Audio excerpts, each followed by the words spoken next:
Hello दोस्तों, स्वागत है हमारे ऑफिसर एकेडमी में। जैसा कि हम बताएं कि बिहार बीपीएससी 70 का जो है सो एग्ज़ाम का डेट संभावित डेट है 13 दिसंबर को। उसी के लिए हम बीपीएससी का सीरीज़ लेके आए हैं, रिवीजन सीरीज़ जो पीडब्ल्यू वाले ने जो निकाले हैं उनके। इससे पहले हमने प्राचीन इतिहास ख़त्म कर दिए, मध्यकालीन इतिहास ख़त्म कर दिए, बिहार की बात कर रहे हैं और अब आधुनिक इतिहास पे चल रहे हैं। आज हम देखेंगे 1857 की क्रांति पे। देखिए, 1857 क्रांति हुआ था, इसका विद्रोह कहीं न कहीं हम 1857 में देखते हैं कि उस समय बिहार की क्या क्या भूमिका थी। 1857 का विद्रोह में जो 12 जून 1857 को देवघर जिले के रोहनी गांव में, वर्तमान में वो झारखंड में है, में से एक सैन्य विद्रोह के रूप में शुरू हुआ था। वहाँ विद्रोह सैनिकों ने 32वीं रेजिमेंट के मेजर नॉर्मन लेस्ली तथा सर्जन ग्रांट की हत्या कर दी और हत्या करने के बाद रोहिणी के विद्रोह को मेजर मैकडोनाल्ड के द्वारा दबा दिया गया था और सैनिकों को फांसी पर लटका दिया था। तो इस यहीं से फिर हमारा विद्रोह आगे चलता है। बाकी जो है सो मंगल पांडे की कहानी है, जो उन्होंने ही विद्रोह किए थे। आगे देखते हैं। देखिए, फिर हम देखते हैं पहले बिहार के स्वतंत्रता संग्राम का पहला संग्राम था ये, और 1857 में विद्रोह महत्वपूर्ण भूमिका निभाया था।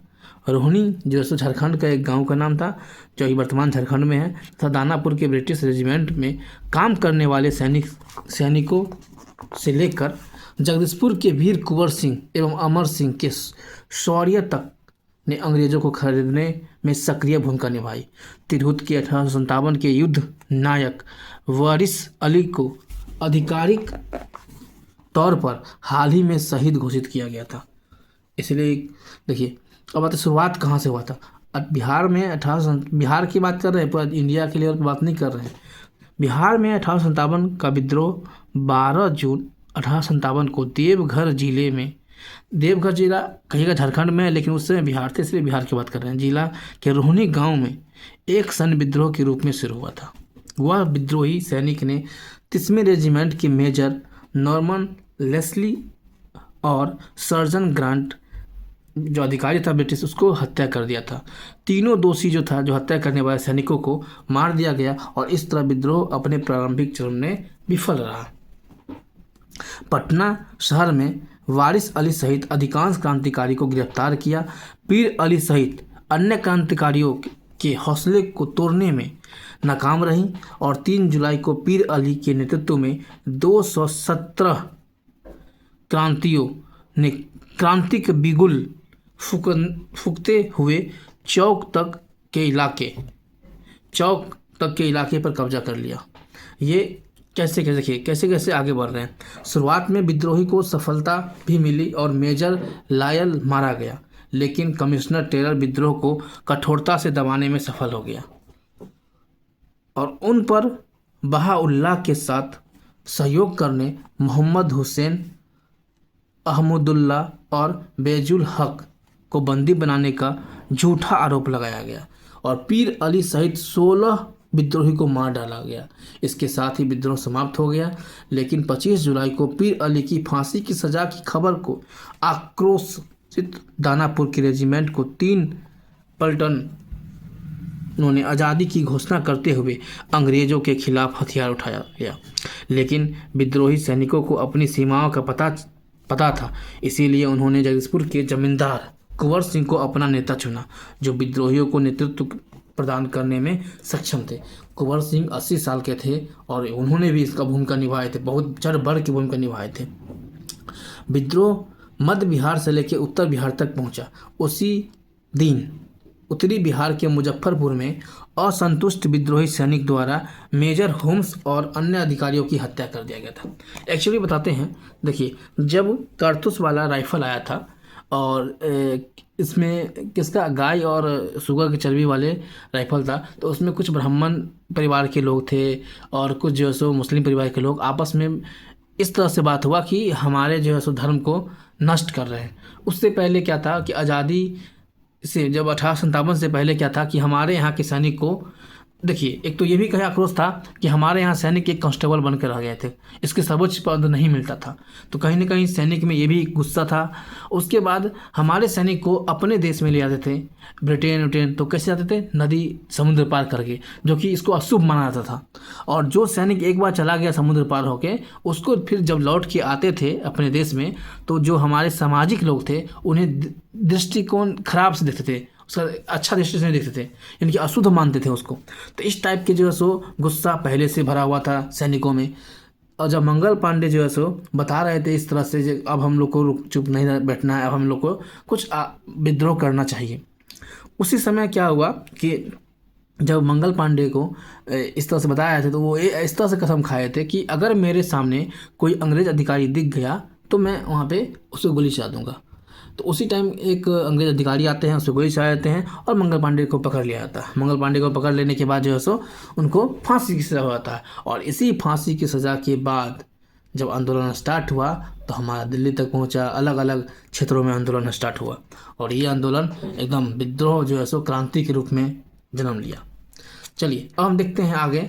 इसमें बहुत लोग थे, नाना साहब थे कानपुर से, बहादुर शाह जफर, खान बहादुर खान, तापे टोपे, रानी लक्ष्मीबाई जो झांसी से नेतृत्व कर रहे थे, कुंवर सिंह बिहार से नेतृत्व कर रहे थे, बेगम हजरत महल, ये सब जो है सो नेतृत्व अच्छा खासा किए थे। अब आते हैं उत्तर और मध्य बिहार में विस्तार कैसे हुआ था। देखिए 25 जुलाई को 3 रेजिमेंट के सैनिकों ने दानापुर कैंट में विद्रोह किया और जगदीशपुर के जमींदार कुंवर सिंह को नेतृत्व को स्वीकार किया। विद्रोह की प्रकृति को दबाया गया और समांत सैन्य तत्व एक दूसरे के साथ घुल मिल गया। 25 जुलाई के बाद 30 जुलाई को सरकार ने पटना संभाग में मार्शल लॉ घोषित कर दिया गया। पटना में क्या कर दिया, मार्शल लॉ घोषित कर दिया गया। और इस बीच में विद्रोहियों ने कहाँ पहुँचे, गया पहुँचकर 400 कैदियों को मुक्त कराया। जब ये मुक्त करवाया गया तो इसमें बहुत सारे लोग निकल गए थे बाहर, लिया अंग्रेज समर्थक टिकरी राज पर भी हमला कर दिया। अब टिकरी राज क्या होता है, देखिए टिकरी राज एक जो है सो राज था जहाँ पे लगभग बिहार में भूमिहार समाज की और जमींदार की संपत्ति था। इसमें टिकरी राज में बहुत ढेर सारे गांव आते थे और इसका स्थान गया में था, ठीक, इसे टिकरी राज बोलते हैं। चलिए अब देखिए फिर क्या, अगस्त में भागलपुर में भी क्या हुआ, अगस्त में भागलपुर में भी विद्रोह हो गया। आगे चलते चलते बढ़ते जा रहे हैं। पलामू में विद्रोह विप्लव शाही और पीताम्बर शाही के नेतृत्व में शुरू हुआ। विद्रोही सैनिकों ने रोहतास सासाराम क्षेत्र में विद्रोही जमींदार के साथ मिलकर विद्रोह को हवा देने की कोशिश की, लेकिन इन सभी विद्रोह को जल्द ही दबा दिया गया। मतलब जहाँ जहाँ विद्रोह होता था सब जगह दबा दिया जाता था। अब देखिए मध्य बिहार में कुंवर सिंह को नेतृत्व प्रदान कर रहे थे, जबकि दक्षिण बिहार में ठाकुर विश्वनाथ सहदेव और गणपत राय पांडे ये जो नेतृत्व कर रहे थे। मध्य बिहार यानी कि जो बिहार में है, कहाँ पटना, आरा, जो सब एरिया में क्या कौन करे, ये मतलब कुंवर सिंह थे। छोटा नागपुर के क्षेत्र में हजारीबाग और रामगढ़ के सैनिक द्वारा विद्रोह शुरू किया गया था। सौधा सिंह के नेतृत्व में 30 जुलाई 1857 को हुआ और रांची जो है सो रांची का मुख्यालय केंद्र बन गया था। अधिकांश जमींदारों को ब्रिटिश समर्थन रवैये के कारण विद्रोहियों को सार्वजनिक समर्थन नहीं मिल सका। नतीजन कैप्टन मिडलटन ने नेतृत्व में विद्रोह को आसानी से दबा दिया गया, क्योंकि किसका इसमें कहीं ना कहीं अमीर लोग थे, जिनके पास ज़्यादा पैसा था, जमींदार थे, वो लोग चढ़ बढ़ के इसमें भाग नहीं लिया। इसमें कौन चढ़ रहे, सैनिक लिया, किसान लिया, जो मतलब लगान से दबा हुआ था वो लिया, ये सब जो ज़्यादा भाग लिए थे। फिर आता सी भूमि में कोल के राजा अर्जुन सिंह के नेतृत्व में विद्रोह कर दिया गया और विद्रोही जनवरी 1858 में ब्रिटिश सेनाओं को हराने में सफल रहे। अंततः कैप्टन डाल्टन और लेफ्टिनेंट ग्राहम का मदद से विद्रोह को दबाने में सफल हुआ। हर जगह विद्रोह होता था, विद्रोह दबा दिया जाता था। 57 का विद्रोह किसी विशेष क्षेत्र तक सीमित नहीं था, बल्कि इसमें पूरे बिहार में अपनी उपस्थिति दर्ज कराई। लेकिन कुंवर सिंह के नेतृत्व में विद्रोह के अपवाद को छोड़ते तो विद्रोही लंबे समय तक औपनिवेशिक सत्ता का विरोध करने में सक्षम नहीं थे। जल्द ही उसे दबा दिया गया था। फिर भी इसका महत्व इस तथ्य से निहित है कि भारतीय इतिहास में पहला ऐसा विद्रोह था जिसमें भारत के एक बड़े हिस्से के लोगों ने एक आम दुश्मन के खिलाफ लड़ने के लिए एकता दिखाई। इस विद्रोह में कह सकते हैं हम सभी जितने लोग थे सभी लोग मिल के, और यहीं से प्रशासन में कुछ चेंज करना पड़ा ब्रिटिश को, यहीं से आते हैं। फिर भारत शासन अधिनियम 1858 आते हैं और यहाँ से फिर विद्रोह अलग अलग रानी के हाथ में चले आते हैं, जो है सो कंपनी का शासन यहाँ पर ख़त्म हो जाता है। पॉलिटी में पढ़ेंगे ये सब। अब आते हैं वीर कुंवर सिंह का भूमिका क्या था। वीर कुंवर सिंह का भूमिका 1857 की विद्रोह की चर्चा वीर कुंवर सिंह के बिना तो शुरू हो ही नहीं सकती है और ना ही समाप्त होगी। 80 वर्ष के थे ये, एक वृद्ध व्यक्ति जो बिहार के 1857 की विद्रोह की प्रतीक बन गया। इसलिए वीर कुंवर सिंह जी को तुलना अगर किसी से की जाए तो वो है जॉन ऑफ आर्क और रानी लक्ष्मीबाई, जिनकी तरह कुंवर सिंह भी जीवित रहते हुए भी क्या हुआ, लेजेंड बन गए। वीर कुंवर सिंह के बारे में, वह जगदीशपुर के परमार राजपूतों के उज्जैनियों काबिली का एक परिवार थे जो वर्तमान में भोजपुर जिला बिहार और भारत का एक हिस्सा है। उनके पिता बाबू साहेबजादा सिंह जो भारत के प्रसिद्ध राजभोज के वंशज में से एक थे, इसीलिए उन्हें विदेशी शासन के विद्रोह की भावना विरासत में मिल गई थी। और कुंवर सिंह की प्रभाव बिहार और पूर्वी उत्तर प्रदेश के गोरखपुर, आजमगढ़ और आदि क्षेत्र में भी थे। उन्हें उनके भाई बाबू अमर सिंह और उनके कमांडर इन चीफ हरे कृष्ण सिंह दोनों ने उन्हें सहायता प्रदान किया। विद्रोह में भूमिका क्या किए थे कुंवर सिंह, देखिए।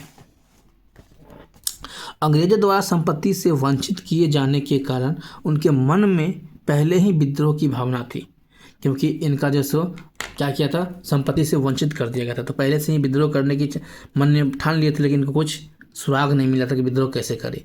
बिहार में 1857 के विद्रोह फैलने से पहले ही कुंवर सिंह ने विद्रोह की शुरुआत कर ली थी।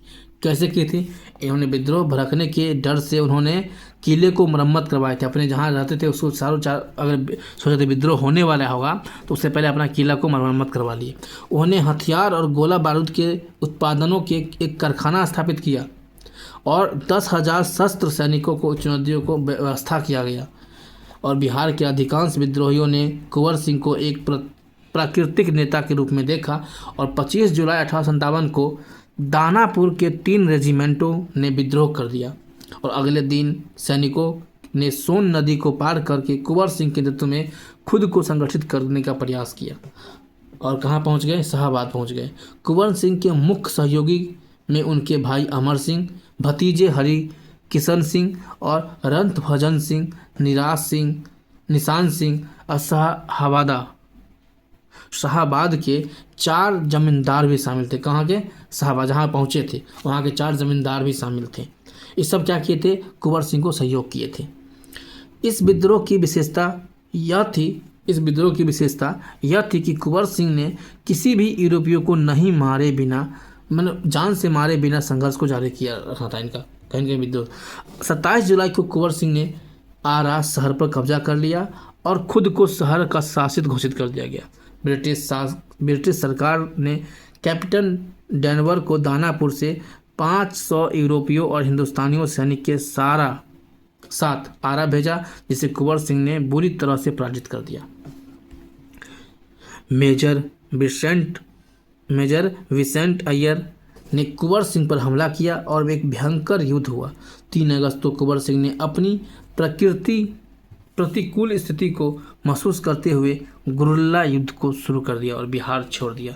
अब आता है गुरिल्ला युद्ध क्या होता है, तो गुरिल्ला युद्ध होता है कि जो है सो छुप छुप के वार करना, यानी दिन में एक नॉर्मल दिखना, रात में अपना वार करना, समझे। तो ये क्या था, छुप छुप के वार करने वाला। इसको छापा मार युद्ध भी कहते हैं। इसको छापा मार युद्ध इसको छापामार युद्ध भी कहते हैं, और ध्यान रखिएगा।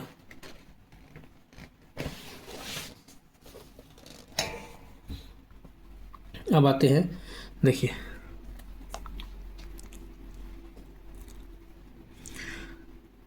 किसी क्षेत्र विशेष में लड़ने के बजाय वे मिर्ज़ापुर, रीवा, वांदा, लखनऊ, कानपुर जैसे इलाकों में घूमते रहे और यही कारण था कि उनका विद्रोह इतने लंबे समय तक चला कि कुंवर सिंह ने तात्या तोपे और नाना साहब के साथ लड़ाई में भाग लिया और उन्होंने कानपुर पर पुनः कब्जा कर लिया।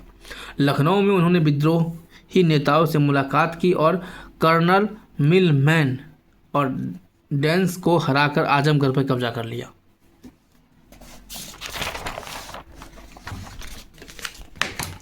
आजमगढ़ पर कब्जा कर लिया। लॉर्ड कैनिंग ने कुंवर सिंह को पकड़ने के लिए लॉर्ड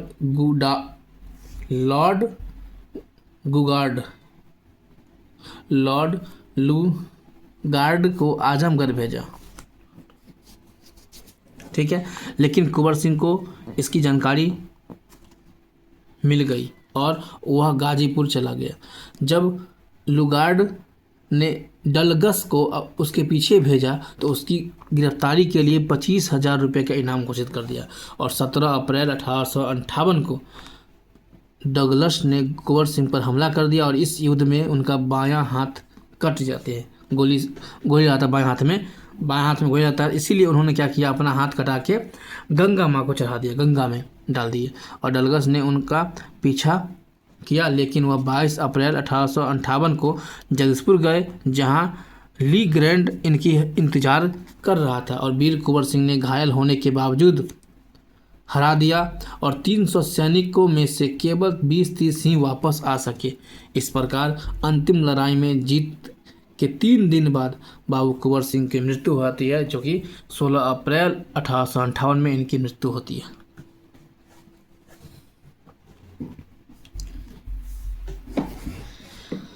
और एक बात याद कीजिएगा, जब इनका बायां हाथ चढ़ाए थे तो उस समय बताए थे वीर कुंवर सिंह कहते, गंगा मैया इस तुच्छ भेंट को स्वीकार करें।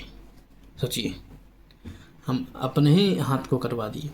परिणाम में क्या निकला, 1857 की विद्रोह को अंग्रेज ने कुचल दिया। हालांकि उन्होंने अपने प्रशासन में सुधार किया, जो कि आपको बताए थे कि 1858 में प्रशासन चेंज होता है, और ऐसा ही एक सुधार बंगाल के किराएदारी अधिनियम 1885 में था, जिसमें जमींदार के खिलाफ व्यापक असंतोष के कारण बिहार और बंगाल के किराएदारों को अधिकारों को परिभाषित किया गया इसमें। अब देखिए कुछ क्रांतिकारी संबंध और कहाँ कहाँ हुआ था। जो गया में था, वजीरगंज में खुशहाल सिंह के नेतृत्व में गया में विद्रोह हुआ था। किसके सिंह? खुशहाल सिंह। एक आप थोड़ा सा नोट लिख लीजिए, गया में विद्रोह कौन किया था? गया में विद्रोह किया था खुशहाल सिंह।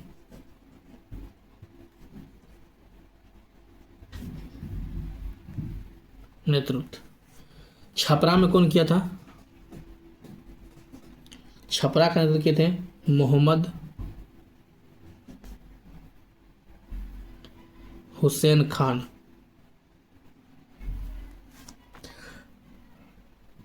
पटना विद्रोह की शुरुआत कब हुआ था?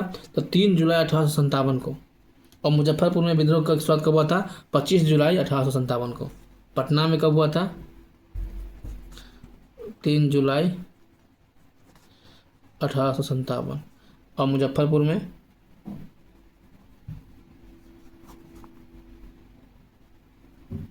25 जुलाई 1857।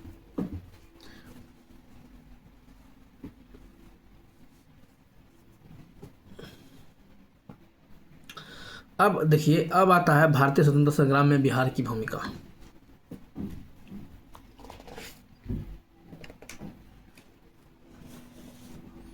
अब आते हैं बिहार की भूमिका। देखिए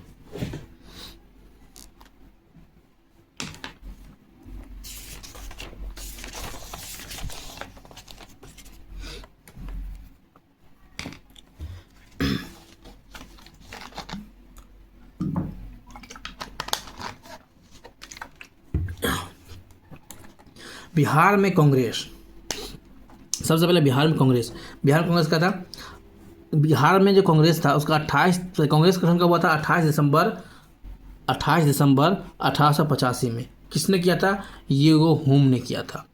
ठीक। 1912 में आयोजित हुआ था बिहार में 28वां अधिवेशन, जो हुआ था बांकीपुर पटना में, और जिसमें RN मुधोलकर जो है इनकी अध्यक्षता किया था। कौन किया था? RN मुधोलकर। याद रखिएगा, क्वेश्चन पूछने की संभावना यहाँ पर ज़्यादा है। फिर 1922 में 38वां सत्र कहाँ हुआ था? गया में हुआ था। इसका अध्यक्षता कौन किया था? चित्तरंजन दास ने किया था। ठीक। और चित्तरंजन दास ने गया के सत्र में भारतीय राष्ट्रीय कांग्रेस के अपने अध्यक्ष पद से कहाँ चला गए थे? परिषद में प्रवेश के आधार पर इस्तीफा दे दी थी। अब आते हैं 1916 में लखनऊ में आयोजन किया गया 32वां अधिवेशन, जिसमें से पटना विश्वविद्यालय विधेयक पारित किया गया था, और चंपारण के नील बगान मालिकों के पक्ष में 2 अन्य प्रस्ताव जो कि बिहार के राजकुमार शुक्ला आगे बढ़ाया था। और यही राजकुमार शुक्ला थे जो गांधी जी को ले गए थे चंपारण आंदोलन में बुला के। तो ये है हमारा बिहार में 2 बार हुआ था आयोजन। याद रखिएगा, बिहार में कांग्रेस का आयोजन, जो कांग्रेस का अधिवेशन हुआ था, 28वां अधिवेशन, 38वां अधिवेशन। देखिए कितना अच्छा है, 10 अधिवेशन बाद। लेकिन एक बार हुआ था 12 में, एक बार था 22 में। 2 बार बिहार में हुआ, एक बार पटना में हुआ है, एक बार कहाँ हुआ है? गया में हुआ है। क्वेश्चन याद रखिएगा, कभी कभी डायरेक्ट पूछ लेता है। बिहार में प्रारंभिक राष्ट्रवाद। बिहार में प्रारंभिक राष्ट्रवाद में क्या होता है कि बिहार में प्रारंभिक राष्ट्रवाद और राजनीतिक गतिविधि को पता दरभंगा में बॉयज़ एसोसिएशन 1899 और सरस्वती अकादमी 1901 की स्थापना में लाया जा सकता है। अफक खान के अध्यक्ष में सूर्य देव नारायण शर्मा संस्थापक थे और कलमेश्वर चरण सिंह इनके सचिव थे। किसके? ये जो फिर बोलता है यह एसोसिएशन इस क्षेत्र में राजनीतिक गतिविधियों का केंद्र था और 1920 तक ये सक्रिय रहा है। कब हुआ था? लगभग मान लेके चलते हैं तो 1900 से 20 साल तक ये सक्रिय में रहा है। फिर आता है बंगाल विभाजन। देखिए, बंगाल विभाजन के खिलाफ विद्रोह 16 अक्टूबर 1905 को दरभंगा में रक्षाबंधन दिवस मनाया गया, जिसमें युवाओं को प्रोत्साहित किया गया। स्वदेशी आंदोलन के विचारों को युवा में प्रेरित किया गया और सुरेंद्र नाथ बनर्जी कहाँ गए थे? मुंगेर आए। कब? 1906 में। और बिहारी छात्र सम्मेलन की स्थापना 1906 में हुई। 1908 में सोनपुर में मेला नवाब सरफराज हुसैन खान की अध्यक्षता में आयोजित किया गया, जिसमें बिहार प्रांतीय कांग्रेस कमेटी BPCC का गठन किया गया। कब हुआ BPCC गठन? 1908 में। उनका किसने किया था अध्यक्षता? तो नवाब सरफराज हुसैन खान। समिति का पहला सत्र 1908 में जो सैयद अहम इनाम की अध्यक्षता में किया गया था, जो कि पटना में हुआ था।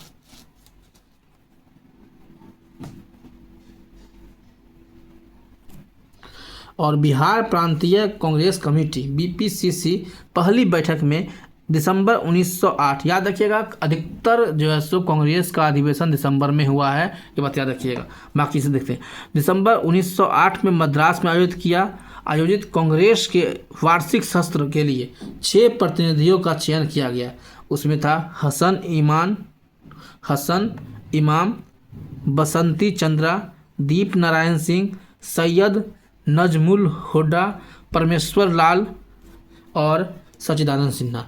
और यही सच्चिदानंद सिन्हा थे कि संविधान सभा जो थे उनके अस्थायी सदस्य के रूप में भी थे। तो यहाँ से याद रखिएगा, क्वेश्चन पूछ सकता है BPSC में। इंडियन मिरर और बंगाली जैसे अखबारों में एक समय बिहार के प्रचलित सांप्रदायिक सद्भाव का प्रशंसा किया गया था। अब आते हैं आगे।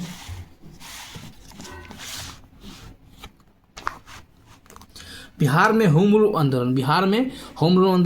इसमें क्या था? भारतीय अखिल होम रूल लीग की गठन अप्रैल 1916 में हुआ था। बाल गंगाधर तिलक के नेतृत्व में 2 होम रूल आंदोलन शुरू किया गया, जो कि एनी बेसेंट के तहत और 16 दिसंबर 1916 को बांकीपुर पटना में मजहर उल हक के नेतृत्व में एक होम रूल आंदोलन की स्थापना किया था। एक तो किया एनी बेसेंट ने और एक कौन किया, एक किया है मजहर उल हक ने।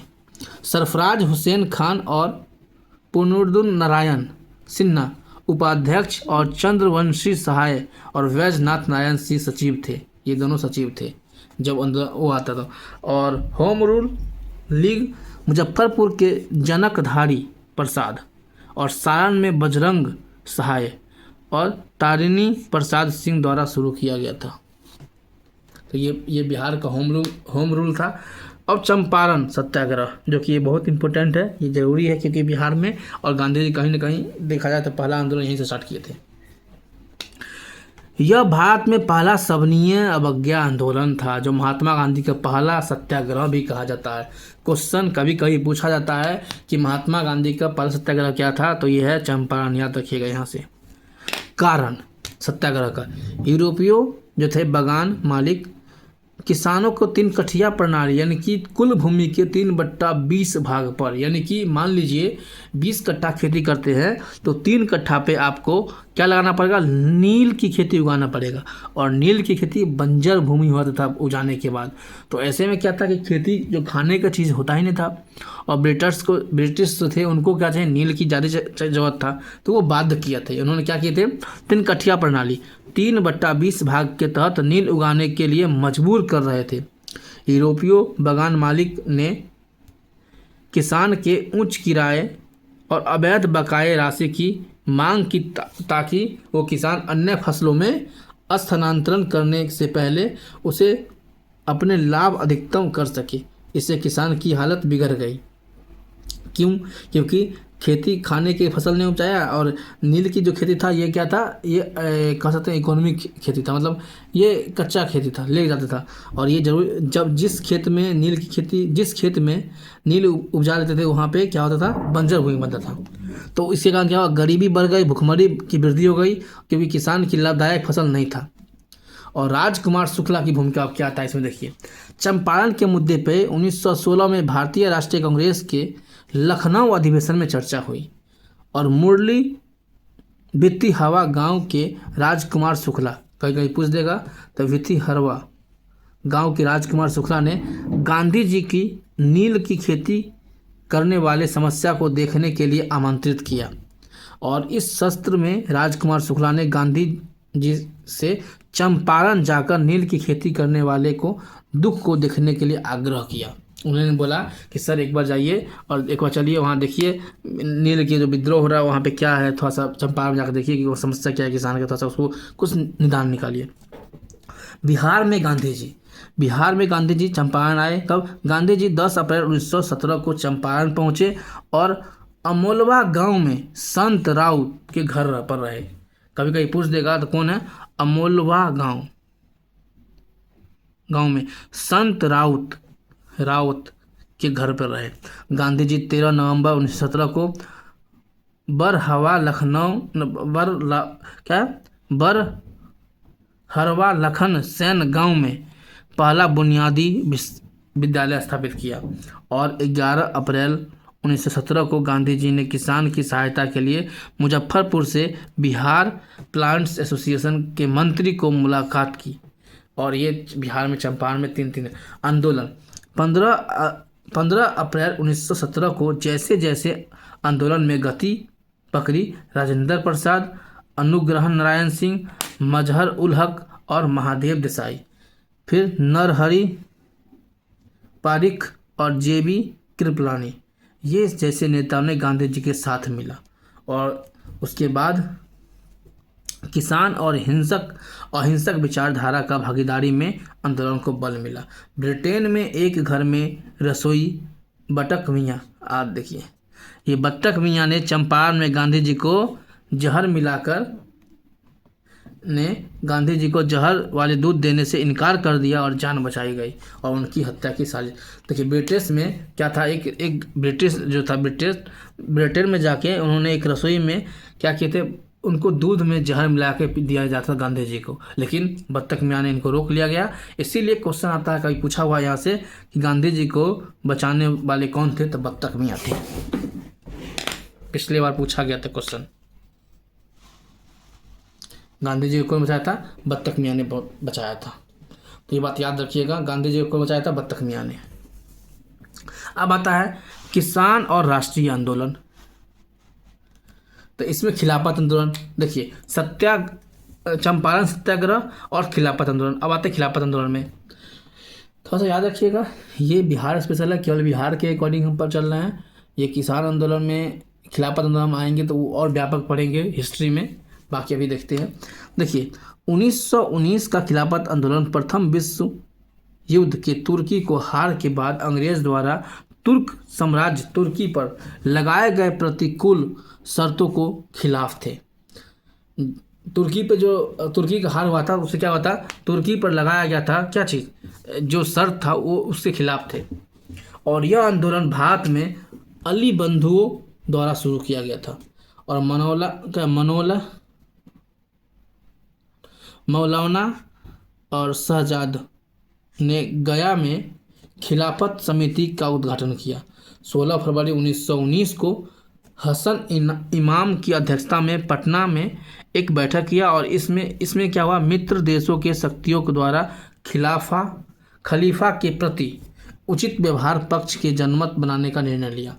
खलीफा के प्रति उचित व्यवहार, यानी कि ये तुर्कों ने क्या था? तुर्की के खलीफा पे एकदम बहुत ज़्यादा शर्त लाद दिया था। किसने? अंग्रेजों ने। फिर आता है 19 मार्च 1920 को बिहार के मुसलमानों ने राज्यव्यापी हड़ताल पर आह्वान किया और यहाँ पे ही गांधी जी जाके सब इस आंदोलन को करते हैं और ये भी गांधी जी का सफलता होता है। यहाँ से भी अप्रैल 1920 में मौलाना शौकत अली ने पटना का दौरा किया और पटना, दरभंगा, गया, बिहार शरीफ, छपरा, मुंगेर, भागलपुर आंदोलन के प्रमुख केंद्र था। 19 अक्टूबर 1919 को पूरे देश में खिलाफत दिवस मनाया गया और इस याद रखिए 19 अक्टूबर 1919 को पूरे देश में खिलाफत आंदोलन मनाया गया। इस आंदोलन का समर्थन करने वाले के लिए मौलाना शाह रशीदुल हक की अध्यक्षता में पटना के आजूम इस्लामिया हॉल में 30 नवंबर 1919 को एक समूह बैठक की आयोजित किया गया और खिलाफत की सभाएं कौन था? खिलाफत की सभा में सासाराम, चंपारण, फतुहा, मुजफ्फरपुर, काको और सीतामढ़ी में भी हुई। और खिलाफत आंदोलन में बिहार के प्रमुख समर्थक कौन थे? राजेंद्र प्रसाद, मोहम्मद शफी, मौलाना नारुल हसन आदि। 19 मार्च 1920 को दूसरा खिलाफत दिवस तय किया गया और इसे राष्ट्रीय शोक के दिवस के रूप में भी मनाया गया था। तो याद रखिएगा। इसके बाद आता है रॉलेट एक्ट देखिएगा, ये जो है सो देखते हैं। देखिए रॉलेट एक्ट जो था इसको बोलते काला कानून के नाम से जाना जाता है।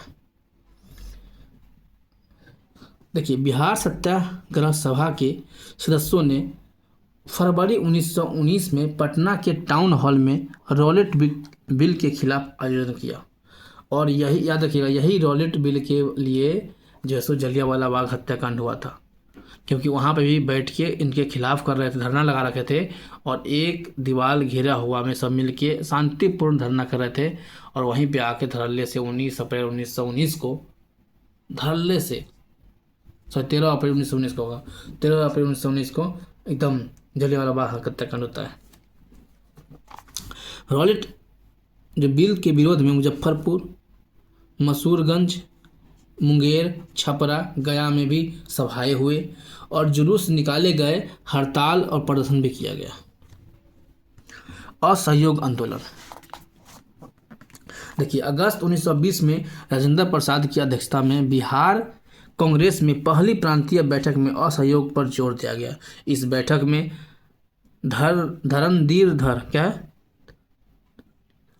धरणीधर प्रसाद और शाह मोहम्मद जुबैर की ओर से असहयोग प्रस्ताव पेश किया गया। 15 अगस्त 1920 को एक हिजरत समिति का गठन किया गया। सरकार की नीतियों से नाराज होकर कुछ मुसलमानों ने भारत से पलायन करने की सोची।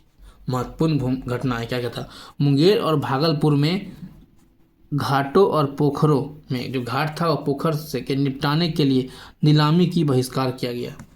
पटना में गवर्नमेंट प्रेस पर हड़ताल किया गया और पटना गया मार्ग पर एक वैकल्पिक व्यवस्था के रूप में राष्ट्रीय महाविद्यालय की स्थापना किया गया और राजेंद्र प्रसाद जिनके प्रधानाचार्य प्रिंसिपल बने। और गांधी जी ने दिसंबर 1920 में बिहार का दौरा किया और तिलक स्मारक समिति का गठन किया गया। तिलक की मृत्यु पर सर्च लाइट ने एक लेखा प्रकाशित किया जो बिहार शोकाकुल है। क्या है? बिहार शोकाकुल।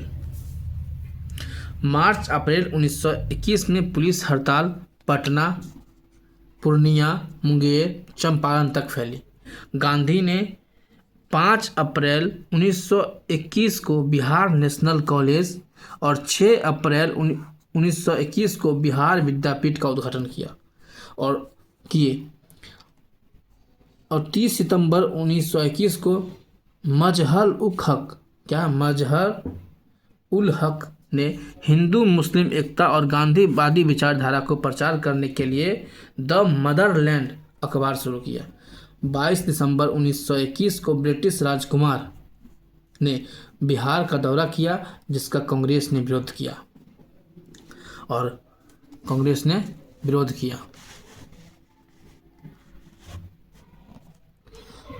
डॉक्टर राजेंद्र प्रसाद ने भाई महेंद्र प्रसाद ने असहयोग आंदोलन के समय राय साहब की उपाधि लौटा दी।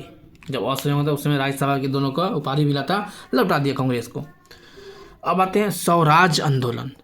दिसंबर 1922 में कांग्रेस शस्त्र गया में आयोजित किया गया और जिसकी अध्यक्षता चित्रेंद्र दास ने किया। CR दास इसको बोलते हैं। इस सत्र में कांग्रेस ने 2 गुट देखे, यानी कि एक विधान परिषद में प्रवेश की वकालत, दूसरा इनका विरोध किया और गांधीवादी मार्ग पर चलने का इच्छुक थी।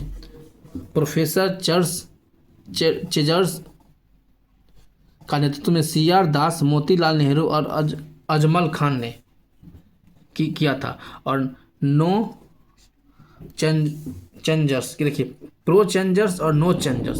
प्रो चेंजर्स में कौन थे? प्रो चेंजर्स में CR दास, मोतीलाल नेहरू और अजमल खान थे। और नो चेंजर्स में कौन थे? वल्लभ भाई पटेल, C राजगोपाल और MA अंसारी थे। मोतीलाल नेहरू, चित्रेंद्र दास ने 1923 में स्वराज दल का गठन किया गया और यहीं पे गुट टूटता है कहीं न कहीं तो दोनों अलग होके स्वराज दल का गठन करते हैं। और फरवरी 1923 में श्री कृष्ण सिंह के नेतृत्व में बिहार में स्वराज दल का एक शाखा गठन किया गया। अब आता है Simon commission. Simon go back की नारा लगता है क्योंकि सब के सब इसमें कहते हैं अंग्रेज होते हैं। तो साइमन कमीशन पर साइमन आयोग जिसका अध्यक्ष जॉन साइमन के नाम पर रखा गया था 1928 में भारत आया था और अनुग्रह नारायण सिन्हा के नेतृत्व में हुई सर्वदलीय बैठक में साइमन कमीशन का बहिष्कार किया गया था, इनका फैसला का। और इसमें 12 दिसंबर 1928 को आयोग पटना पहुंचे और 24 दिसंबर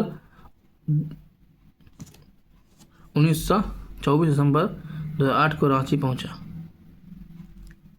24 दिसंबर यहाँ पे जो है सो गलत है, 2008 नहीं होगा, यहाँ पे 1928 होगा।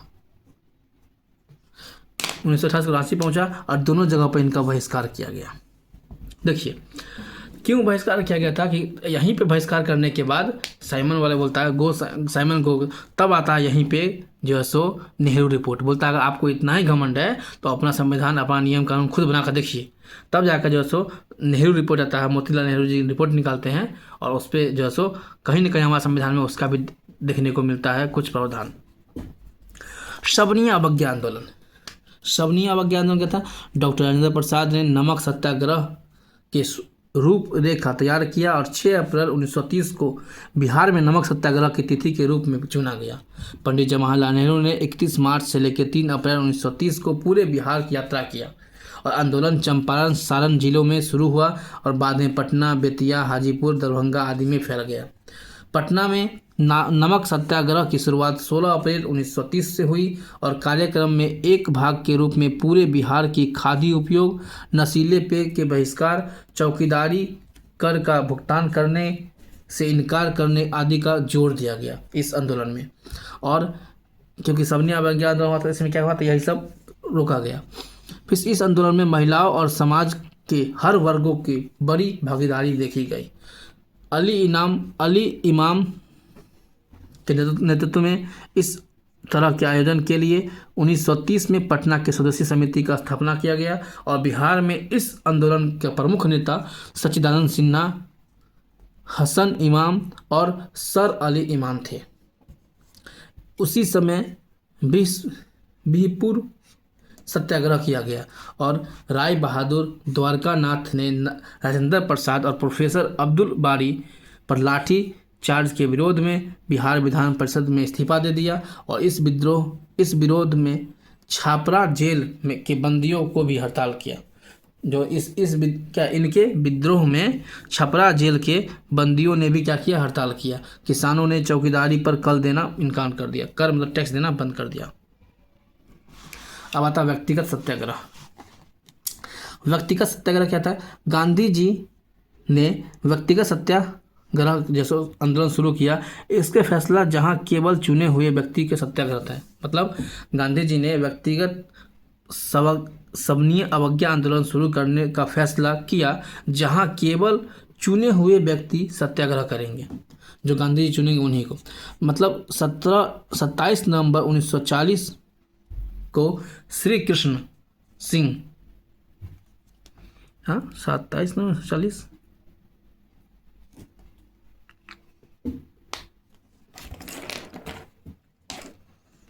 1930 होगा।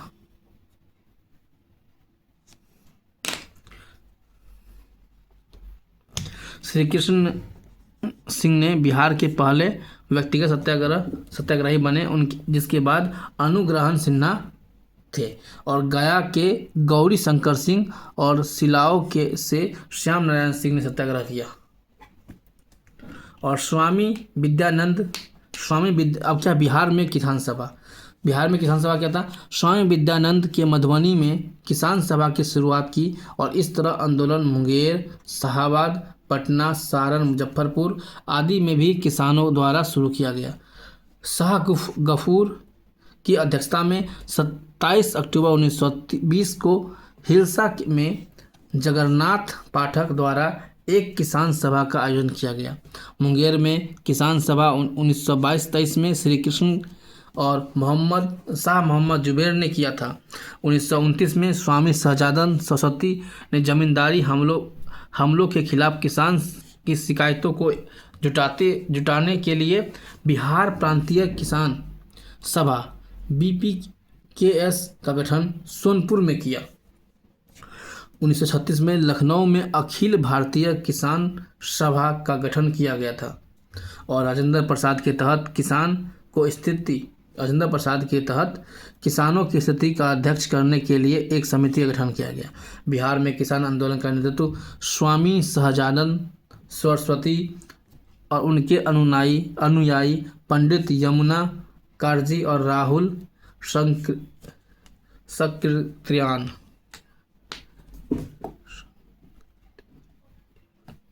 और अन्य भी थे।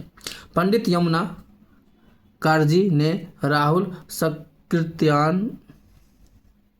सक्रियान और अन्य हिंदी साहित्यकारों के साथ 1940 में बिहार में एक हिंदी साप्ताहिक हुंकार का प्रकाशन शुरू किया। हुंकार जो था बाद में बिहार किसान आंदोलन के कृषि आंदोलन का मुख्य पात्र बने।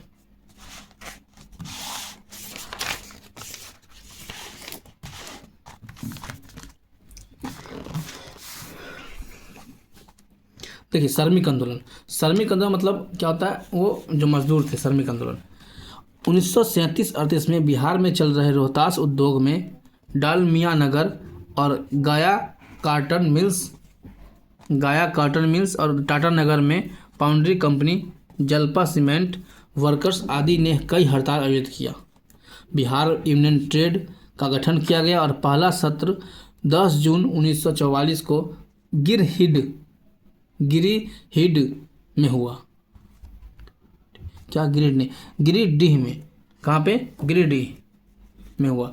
सीपीआई के नेतृत्व में पटना में कई संगठनों का श्रमिक सम्मेलन आयोजित किया गया। क्रांतिकारी गतिविधियाँ, अब क्रांतिकारी गतिविधियाँ कौन कौन थे देखिए, अच्छी है। खुदीराम बोस थे। खुदीराम बोस ने 1908 में प्रफुल्ल चौकी के साथ मिलकर एक ब्रिटिश न्यायाधीश मजिस्ट्रेट डगलस किंग्सफोर्ड की हत्या करने का प्रयास करते हुए मुजफ्फरपुर में गाड़ी पर बम फेंका। सचिंद्र नाथ सन्याल ने 1913 में पटना के अनुशील समिति की स्थापना किया। बंकिम चंद्र मित्र ने हिंदू बॉयज़ एसोसिएशन का गठन किया और उन्हें बनारस संयंत्र मामले में गिरफ्तार कर लिया गया। पटना युवक संघ की स्थापना 1927 में मनीन्द्र नारायण रॉय ने की और बिहारी युवक संघ का गठन 1928 में मोतिहारी में हुई थी। पाटलिपुत्र युवक संघ का स्थापना 1929 में राम वृक्ष बेनीपुरी और अंबिका कांत सिंह ने किया। मानसिक पत्रिका युवक की शुरुआत पटना में हुई और पटना में अनुशीलन समिति का एक शाखा स्थापित किया गया। याद रखें, मानसिक जो था, मासिक पत्रिका है, क्या है, मासिक पत्रिका है, क्या है, युवक। तो याद रखिए कहाँ को पटना में शुरू किया गया था। बिहार सोशलिस्ट पार्टी 1931 में गंगा शरण सिन्हा, राम वृक्ष बोनीपुरी और रामानंद मिश्रा ने बिहार सोशलिस्ट पार्टी का गठन किया और 1934 में जयप्रकाश नारायण ने पटना में अंजुम इस्लामिया हॉल में एक बैठक बुलाई और औपचारिक रूप से बिहार कांग्रेस सोशलिस्ट पार्टी का उद्घाटन किया। आचार्य नरेंद्र देव पार्टी ने अध्यक्ष बने और जयप्रकाश नारायण को महासचिव बनाया गया। अब आते हैं भारत छोड़ो आंदोलन। देखिए, भारत छोड़ो आंदोलन डॉक्टर राजेंद्र प्रसाद के नेतृत्व में बिहार कांग्रेस कमेटी ने 31 जुलाई 1942 में भारत छोड़ो आंदोलन को रूपरेखा तैयार किया। 8 अगस्त 1942 को भारतीय राष्ट्रीय कांग्रेस ने भारत छोड़ो आंदोलन को प्रस्ताव को मंजूरी दिया। 9 अगस्त 1942 को कांग्रेस पर प्रतिबंध लगा दिया गया और समाचार पत्रों पर भी प्रतिबंध लगा दिया गया था। 12 अगस्त 1942 को पटना पूर्ण तरीका से हड़ताल हुई पटना में और जयप्रकाश नारायण ने राम मनोहर लोहिया और अरुणा असफ अली के साथ मिलकर चल रही उथल पुथल की कमान संभाली। जब सभी वरिष्ठ नेता को गिरफ्तार कर लिया गया तो 1943 में जयप्रकाश नारायण के नेतृत्व में आज़ाद दस्ता का आयोजन किया गया। यहाँ से क्वेश्चन पूछ सकता है क्योंकि जयप्रकाश नारायण जेपी आंदोलन यहीं से, जेपी आंदोलन यही आगे चल के आते हैं। तो आज़ाद दस्ता का आयोजन किसने किया था? जेपी साहब ने। आज़ाद दस्ता एक क्रांतिकारी संगठन था जिसकी स्थापना जयप्रकाश नारायण ने 1942 में भारत छोड़ो आंदोलन के दौरान किया था। सूरज नारायण सिंह के नेतृत्व में बिहार में मधुबनी जिले में संगठन की एक अलग स्वतंत्रता परिषद की स्थापना की गई थी। संगठन का मुख्य उद्देश्य सरकारी मशीनरी और सैन्य प्रशिक्षण को पंगु बनाना और क्रांतिकारी गतिविधियों में भाग लेने वाले के लिए पुरुषों को तैयार करने के लिए शिविर स्थापित किया गया था। सचिवालय गोलीकांड 11 अगस्त 1942 को दृढ़ छात्रों को एक जुलूस विधानसभा भवन पर राष्ट्रीय ध्वज फहराने के लिए पटना में सचिवालय कार्यालय के पूर्वी द्वार पर पहुंचा। हालांकि पुलिस ने प्रदर्शन को शांत करने का प्रयास में जुलूस पर बेरहमी से गोलीबारी की और इसमें 7 छात्रों की मौत हो गई और कई लोगों ने घायल होने की खबर मिली। जान गंवाने वाले युवक शहीद थे उमाकांत प्रसाद सिन्हा और रामानंद सिंह और सतीश प्रसाद झा, जगपति कुमार, देवी पांडो चौधरी, राजेंद्र सिंह और राम गोविंद सिंह। इस बराबर घटना के बाद जिले में व्यापक कर्फ्यू लगाया गया और विभिन्न दमनकारी उपाय किए गए। 15 अगस्त 1947 को स्वतंत्र भारत के बिहार नवनियुक्त राज्यपाल जयराम दास दौलत राम ने पटना सचिवालय की गोलीबारी में अपने प्राणों को आहूत देने वाले छात्रों को याद सहित स्मारक का आधारशिला रखी। जो आहुति दिए थे उनके लिए आधारशिला रखे स्मारक। बिहार में चुनाव और आज़ादी की प्राप्ति। प्रांतीय चुनाव होता है 1937 में होता है। तो 1937 में बिहार में 152 निर्वाचन क्षेत्रों के चुनाव हुए थे। कांग्रेस ने 107 सीटों पर चुनाव लड़ा था, जिसमें से 98 सीटों जीत की हासिल किया। विधान परिषद चुनाव में 8 प्रत्याशी विजय हो रहे थे और इस तरह कांग्रेस को दोनों सदनों में बहुमत मिला और श्री कृष्ण ने बहुमत में होने के बावजूद सरकार बनाने में इनकार कर दिया था। और मोहम्मद यूनुस स्वतंत्र पार्टी थे, जो स्वतंत्र पार्टी के नेता थे, ने सरकार बनाई और इस प्रकार मोहम्मद यूनुस बिहार के पहले प्रधानमंत्री थे। प्रधानमंत्री इसलिए बोल रहे हैं कि उसमें देश आज़ाद नहीं हुआ था हमारी। 20 जुलाई 1937 को श्री कृष्ण ने कांग्रेस मंत्रिमंडल का गठन किया और श्री राम दयालु सिंह, प्रोफेसर अब्दुल बारी क्रमशः विधान परिषद और में क्या थे, अध्यक्ष और उपाध्यक्ष। अध्यक्ष कौन थे? श्री राम दयालु सिंह थे और अब्दुल बारी क्या थे? उपाध्यक्ष थे कांग्रेस मंत्रिमंडल का। और बिहार काश्तकारी संशोधन अधिनियम लगाया गया, जिसमें काश्तकारी बंदोबस्त की समस्या को दूर किया गया। 12 अप्रैल 1946 को सरकार ने कांग्रेस सोशलिस्ट पार्टी के से प्रतिबंध हटाया गया और संविधान सभा की पहली बैठक 9 दिसंबर 1940 को सच्चिदानंद सिन्हा जी को अध्यक्षता हुई। किसकी? सच्चिदानंद सिन्हा की अध्यक्षता में हुई। ये कौन थे? अस्थायी अध्यक्ष थे, अस्थायी अध्यक्ष हुए थे। और 15 अगस्त 1947 को स्वतंत्र भारत और जय रामदास दौलत राम को बिहार की राज्यपाल नियुक्त किया गया। तो यहाँ पे ये होता है। अब आते हैं बिहार में शिक्षाएं। पश्चिमी शिक्षा देखिए 1817 में राजा राम मोहन राय के प्रयास से 1817 में बंगाल में कलकत्ता कॉलेज की स्थापना हुई। फिर कि कलकत्ता इसलिए ले रहे हैं कि उस समय बिहार कलकत्ते में थे, पश्चिम बंगाल में थे। 1835 में पहला आधुनिक पश्चिमी शैक्षणिक विद्यालय 1835 में पटना में स्थापित किया गया और उसी वर्ष पूर्णिया में भी एक और पश्चिमी स्कूल खोला गया। अगले वर्ष बिहार शरीफ, भागलपुर, आरा, छपरा आदि में कई विद्यालय शुरू किए गए। 1844 में सरकारी योजना हेतु आवेदकों के लिए अंग्रेजियों को ज्ञान होना अनिवार्य हो गया। इसके लिए अंग्रेजी माध्यम स्कूल और अधिक लोकप्रिय बन गया। 1854 में शैक्षणिक प्रणाली का वुड डिस्पैच भारत में अंग्रेजी शिक्षा का मैग्ना कार्टा माना जाता है। वुड डिस्पैच, जो यह दस्तावेज भारत में शिक्षा प्रसार के लिए पहली व्यापक योजना था। 1857 से लेकर 63 में सभी प्रांतों में शिक्षा विभाग स्थापित हो गए थे। भारत में पहला विश्वविद्यालय कलकत्ता विश्वविद्यालय, जो कि 1857 में स्थापित हुए थे, और पटना कॉलेज की स्थापना 9 जनवरी 1863 को कलकत्ता विश्वविद्यालय के संबंधित थे और एफिलिएटेड थे। 1863 में देवघर, मोतिहारी और चाईबासा में जिला में भी खोले गए।